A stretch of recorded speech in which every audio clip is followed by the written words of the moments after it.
Gujarat first અને third આઈ spiritual foundation દ્વારા સમત્વમ કાર્યક્રમનું આયોજન કરવામાં આવ્યું। આજે અને આવતીકાલે યોજાનાર 2 દિવસીય કાર્યક્રમનું આયોજન વિશ્રુતાબેન ત્રિવેદી દ્વારા કરવામાં આવ્યું છે।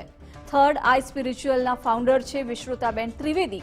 આ ફંક્શનમાં astrology, ટેરો card reading, healing stone અને વાસ્તુના સ્ટોલ લગાવવામાં આવ્યા હતા। સમસ્યાના ઉકેલ માટે લોકો પણ હાજર રહ્યા। સમસ્યાઓ અંગે એસ્ટ્રોલોજર્સ, ટેરો કાર્ડ રીડર્સ પાસે લોકોએ ચર્ચા કરી સમસ્યાનું સમાધાન શોધ્યું હતું। સમત્વમ કાર્યક્રમમાં વેજલપુરના ધારાસભ્ય અમિત ઠાકર અને ભાજપ નેતા ઋત્વિજ પટેલ ખાસ ઉપસ્થિત રહ્યા હતા।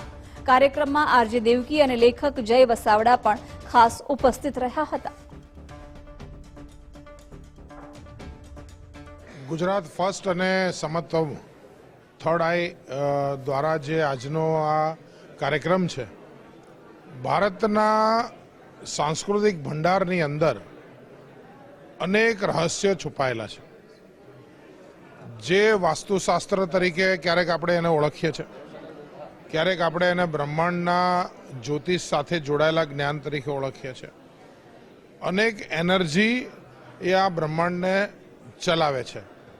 એવા સમયે એનું યોગ્ય જ્ઞાન હોવું અને એ જ્ઞાન દ્વારા જે તમારી પાસે આવે છે એના પ્રશ્નોનો જવાબ આપવો, આ માટે ભારતીય સંસ્કૃતિની અંદર બહુ જ વિધિવત વૈજ્ઞાનિક જ્ઞાન એ આપણી અનેક વ્યક્તિઓ ધરાવે છે।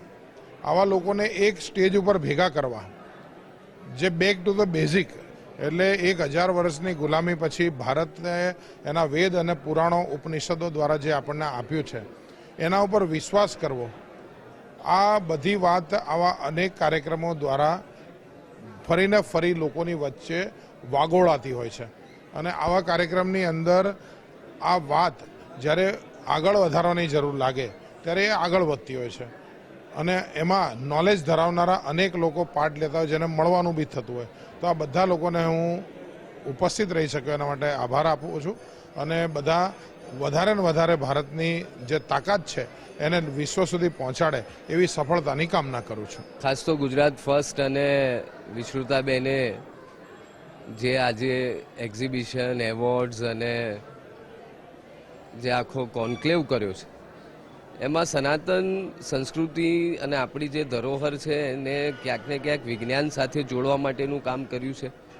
એ વાસ્તુ હોય, એ જ્યોતિષશાસ્ત્ર હોય, અંકશાસ્ત્ર હોય, આવા વિવિધ અલગ અલગ ટેરો કાર્ડ રીડિંગ હોય, પિરામિડ વાસ્તુ હોય, આવા અલગ અલગ આયામને એક પ્લેટફોર્મ પર લાવવા માટેનું કામ કર્યું છે। અને નવી પેઢીને પણ આનું મહત્ત્વ સમજાય અને નવી પેઢી પણ આ તમામ પાસાઓને સમજતી થાય અને પોતાના જીવનમાં રહેલા જે ગુણદોષ છે એને સુધારા તરફ લઈ જાય, એવા પવિત્ર આશયથી આ કાર્યક્રમ થયો છે। ત્યારે હું ગુજરાત ફર્સ્ટ, મારા પરમ મિત્ર તપસ્વીભાઈ અને વિશ્રુતાબેનને ખૂબ ખૂબ અભિનંદન આપું છું। અને 2 દિવસ સુધી આ એક્ઝિબિશન ચાલવાનું છે, તો હું આપના ચેનલના માધ્યમથી ગુજરાતના સૌ દર્શક મિત્રોને પણ વિનંતી કરું છું કે મહત્તમ સંખ્યામાં અહીંયા આવીને તેઓ ભાગ લે, એ જ મારી વિનંતી છે।